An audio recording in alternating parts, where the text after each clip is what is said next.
Well, hello again, everybody. Thank you for another live today. Today I am joined with a special guest. It's Michael with Next Level Consultants, and we are so excited that you're able to join us today. I'm just going to quickly introduce you to our group, and then let's dig right in after we do our intros about some great information. I think a lot of our audience is going to love to hear about how to buy a practice. That's a little bit different subject, but there's a lot of it going around. So just do a little bio on who my guest is today.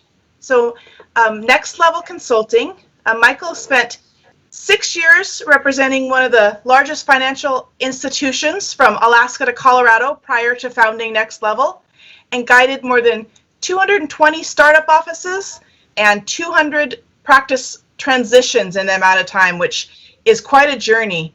And he really found that his passion was to help dentists navigate that process. There's a lot of complexity of launching and purchasing dental practices, and they need a lot of support. And he really recognized a hole in the marketplace when it came to the management consulting. So, as corporate dentistry and DSOs continue to find success, the poor practice owners were finding challenges in growing and thriving their individual practices. So with that in mind, he started Next Level Consultants.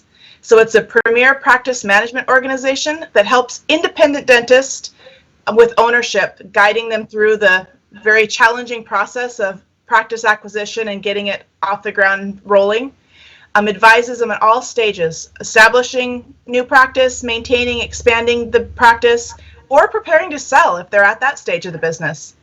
And after having analyzed thousands of cash flow business models, he's very qualified to be speaking on this as a business strategist, advisor to healthcare professionals. He knows what he's talking about, so I'm really excited to hear more about his expertise and give our practices some advice here. He works with owners and their teams to really clarify their priorities, their procedures, get more of an accountability, and everyone from the dentist, the hygienist, the front office, really blending their skills together and motivating the team to find success as a group. Based on this reputation in the region, we were so happy that he was joining us. Several top dental schools have requested his expertise as represents for their students, and we're so happy to have partnered with him and work with him together. And he really enjoys helping practices find that success, and he's got the passion and commitment to helping them be successful. So with all of that, we definitely have the qualifications. I'm really excited to talk to you. Just before we went live, I was mentioning that we did a little bit of our own research, and generally, we've been in business for 21 years, and we usually see about, I would say, 1 to 2% of our marketing doctors attrition. They sell their practices and retire about every year. I did some little quick math for 2020, and we had between 5 and 10% of our marketing clients sell their practices after COVID, after they started reopening, which I was shocked that there was that many. But there are a lot of our doctors that had been considering retirement, maybe had an associate in there or considered an associate, and some of the stresses of the pandemic, and they're just like, let someone else do this. It's finally time to step away and let the young guys take over the practices. So 10% was quite a big change. So I'm sure you've seen that in this year too. Are you seeing a lot more activity with buying practices and things like that? Angela, it was, and by the way, thank you so much for having me on. It's a pleasure to be a part of your program. I love what you guys are doing. And thank you. That was the best intro ever. So thank you. I feel bad. I gave you a big bio, and I wanted you to take what you wanted, but you went through the whole thing, and I love that. Thank you. But back in there. I couldn't skip it. I know. Well, I appreciate it. It makes me feel kind of old, but big picture. Yeah, I saw tons of practices transition. It was the COVID environment that I think pushed a lot of sellers into that gear of selling. And the funny thing about that, though, Angela, was I noticed that a lot of buyers, I didn't think buyers were going to jump into the market because they were afraid of owning a practice through the COVID nonsense. But actually, they jumped in with both feet because they felt like their hours got cut. They didn't Right. have control of the practice. Some of them were doing hygiene, and so they're like, I don't want to do this. I need to take control of my own career and stop relying on the associate position. So yeah, I saw a lot of activity for sure. Yeah, we have a few new practices that had started with us in 2020 that that's exactly the feedback I got from the providers, was that they were an associate in a practice, and when the closure hit, because they were an associate, or they were, one of several associates and maybe the low man on the hierarchy there, they got their hours cut first, or they were the last ones to return, and they're like, I need more ownership of my own practice. I need to have more control over my own income, my own destiny as it is. So that's kind of the feedback I got from a lot of the new practices that we're working with, is that they didn't want someone else telling them they couldn't work because they host too many providers, and there was some scary times at spring of 2020 here. We're hoping we're not going to get a rinse and repeat in 2021, but we're going to move on. Yeah, let's not jinx it and move on, Right, for sure. exactly. So let's talk a little bit about buying a dental practice. How would you advise someone who's interested in buying a practice? What are the first steps they should look at to purchasing a new practice, or really going out on their own? Yeah, I talked to a lot of buyers over the years, and I have found that there's really three things that they need to do before entering into the scene of finding the right practice. And big picture, not to stay generalized here, but it really is true. You got to know where you want to practice. Too often, I find buyers that they just kind of want to look everywhere because they're looking for the best opportunity, or maybe for the practice that's spinning off the most cash. They're very business focused, maybe money driven, which is totally fine. That's what we're doing here. We're trying to make money. But if someone's too broad about where they want to practice, and we start looking at practices, they find that practice that might be in an urban setting or maybe a rural setting. We start getting into negotiations, and they start getting cold feet. They're like, I don't want to live in the middle of the boondocks, right? And so really know where you want to be. Of course, you got to think about your non-compete, but get clear about the type of practice you want to have, where you want to live, where you want to settle, where you want to raise a family, all that good stuff. So that's the obvious first step. The second step, I would say, is just have a conversation with a lender. The lender really can't do anything with you until you bring them a practice. I was a lender, like you said, for many, many years, and you really do want to see if you can get qualified in the first place. Lending has changed quite a bit since COVID. I could say some generalized statements about what lenders are looking for today, but it's changed since COVID. So you do want to talk to them and just see what they're looking for before they lend you some money. That's step two, in my opinion. And then step three, it really is get on the market or start hunting for practices, and you can do that a few different ways.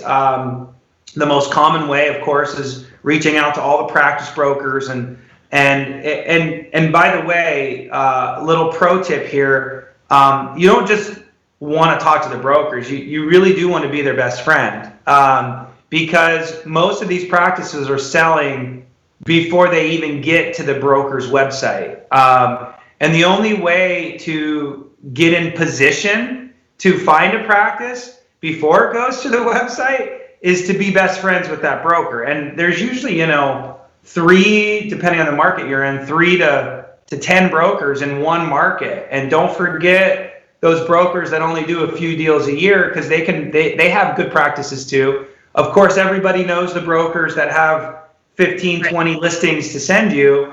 But you need to be talking to all of them, because you just never know where that one practice that fits you perfectly is going to come from. So brokers is the obvious reason, or the obvious step. But also get involved with your community, your association, talk to your friends, talk to folks like me, CPAs, attorneys, you name it, because you'll Patterson Shine reps, right?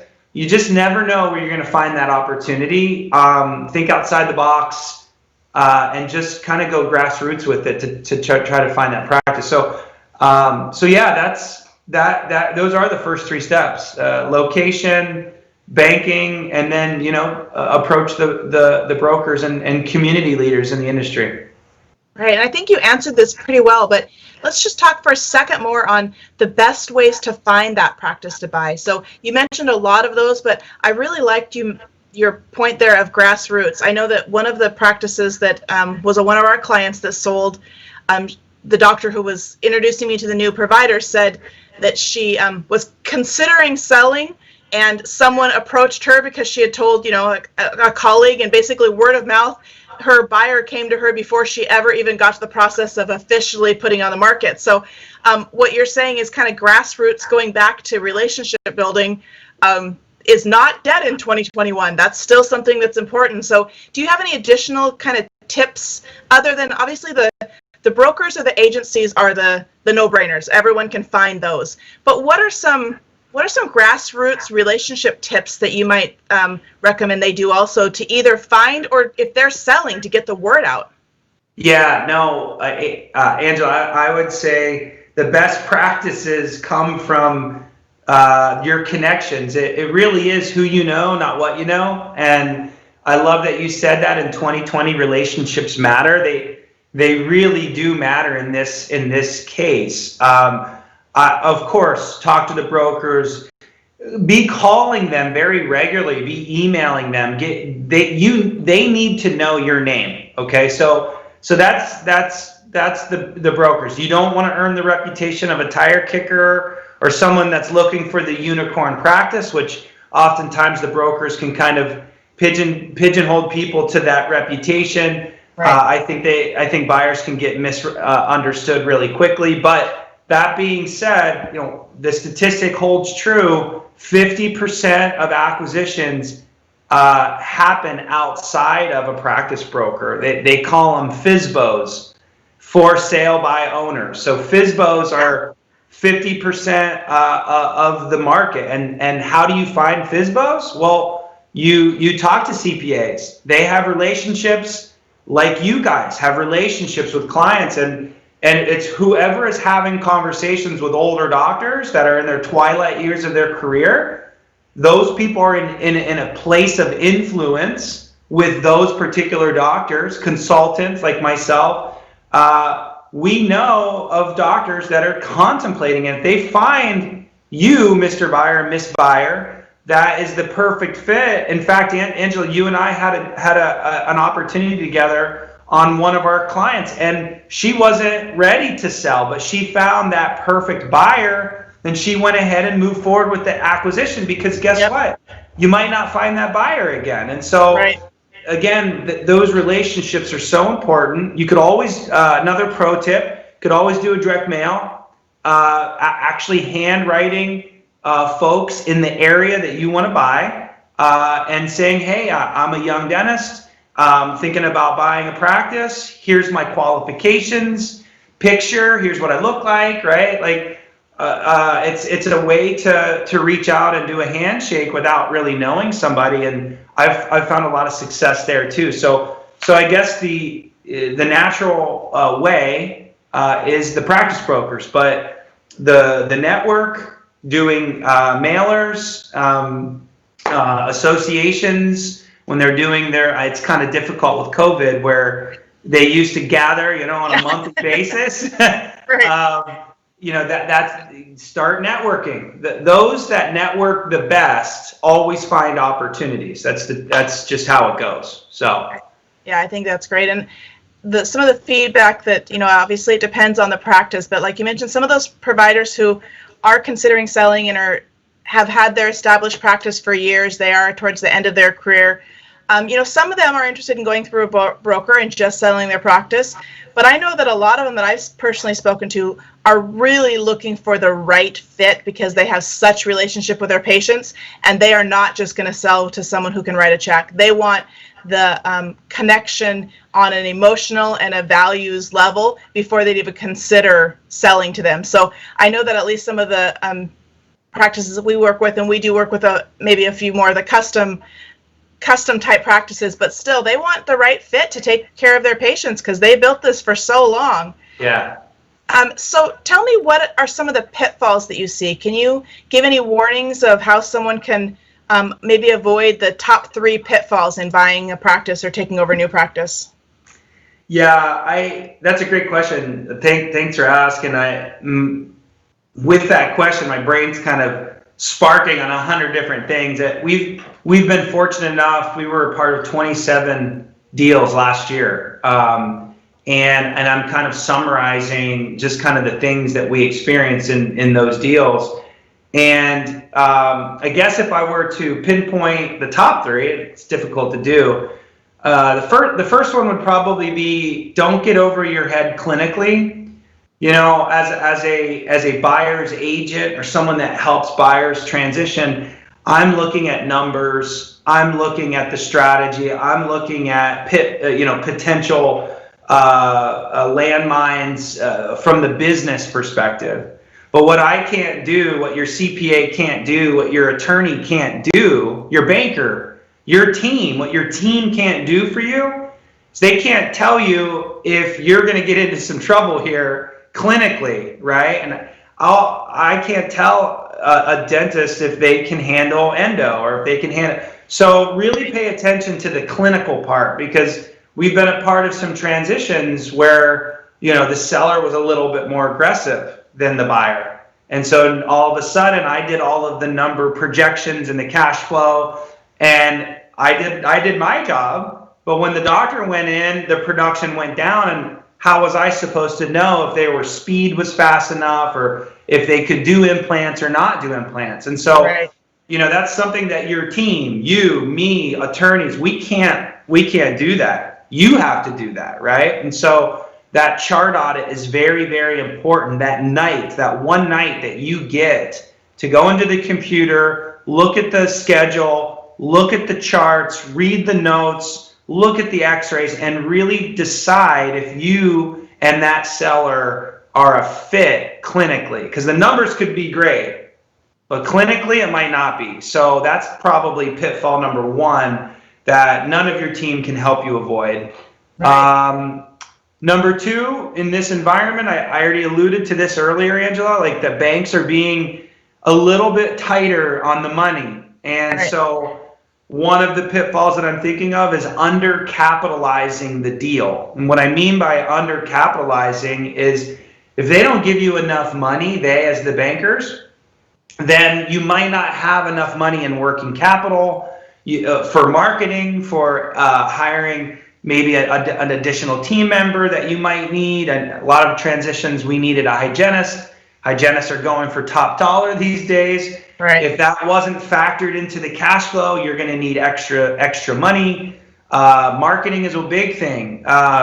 You know, a lot of these older docs, as you know, they weren't doing the things they needed to do to grow. They were just kind of hanging out. Right. And the buyer can't afford to do that. They have a loan now. And so growth is a big thing that they need to think about when buying a practice. A very good loan that gives them enough money to A, buy the practice, but B, have enough money to propel you into success post-close. So that's probably number 2, under capitalization. And then probably the third thing is probably another one of my favorites, is there's so many books and podcasts and influencers in the market that talk about, don't make the team mad, make them love you, make them hug you, and you know, it's a big kumbaya type moment, and it is. It's very important. You don't want to upset the front office gal because she could leave you, and that's goodwill, right? Right. Hygienist, that's goodwill. You don't want to upset the apple cart. So you go into that transition thinking, everybody's got to love me, right? Well, that's a pitfall in itself, because if you don't, there's a way of being very nice, but at the same time, you have to be the leader of the practice. They can't jump all over you. You have to take ownership, and you have to be a leader, but at the same time, you got to get them to like you, and there's a balance there. I've seen too many transitions where people go in and they just let their team run all over them. They're calling the shots. And that's not a good way to start a business relationship with your team. They're still expecting you to be the leader. They're still expecting you to be the clinical leader and the owner. But at the same time, you got to be nice, and you can't be that dictator. But Right. you do got to say, hey, this is our clinical philosophy. This is the way our schedule is going to look. And they will follow you. So don't be afraid of planting and sharing your vision with the team and leading them. It's different than what they were used to. You might lose some people, I know, but I will tell you that the majority of them will follow you. They'll be excited about the next step of the practice. It's okay to lose some people if they're not on board with your vision. In fact, in a lot of ways, sometimes that's actually pretty healthy because you're turning the leaf. You don't want to lose the whole team, that's Right. for sure. So I guess those would be my three things. Don't get over your head clinically. Don't undercapitalize the deal. Get the right loan structure, and be prepared to be a leader, not a follower, day one. I guess those would be my three. Those are great, and especially the team part. I can see the challenge of that because that is kind of a tightrope, because you don't want to replace the entire team and have the patients lose patient retention because they're too upset by everyone is gone. But you also don't want to walk in and just be a doormat and have the team do status quo, because that is why the provider sold. I mean, there was something that made them decide that it was no longer financially profitable for them, and they sold. So That's right. I'm sure that is a fine line you're walking there. So what I'm hearing is you want to meet the kids before you continue to date the parent to some degree too, huh? That's what I'm hearing. Beautiful. That's right. Get inside the office a little bit and meet the whole team before you sign on the dotted line. But that's I think this is exactly right. great feedback. A lot of our audience are practices that obviously have a practice, but a lot of them are the associates who are starting to think about when's it time for me to have my own practice. And then, like I said, we had a handful, enough of our clients who were in that demographic that they're like, it's time to let the new guys take over, and it's time for me to go and enjoy my lockdown in my own solitude. So we have an audience that is doing the transition on both ends, both building their own practices and maybe letting theirs go to some degree. So I appreciate you taking the time to help us and kind of guide them through that. We're going to make sure we have your contact information up for any of the listeners out there who either are the providers who are looking to start a new practice, or maybe even the clinical staff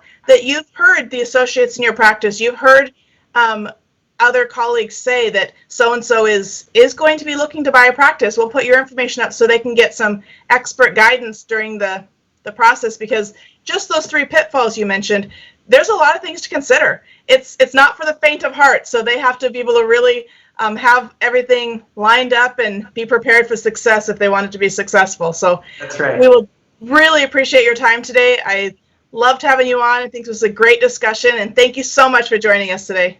It was a ton of fun, and thank you guys for putting this program on. I think doctors need as many resources as possible, and you guys are a great organization, and I'm proud to be a part of it. Thank you. Thank you. We'll talk to you soon. Take care.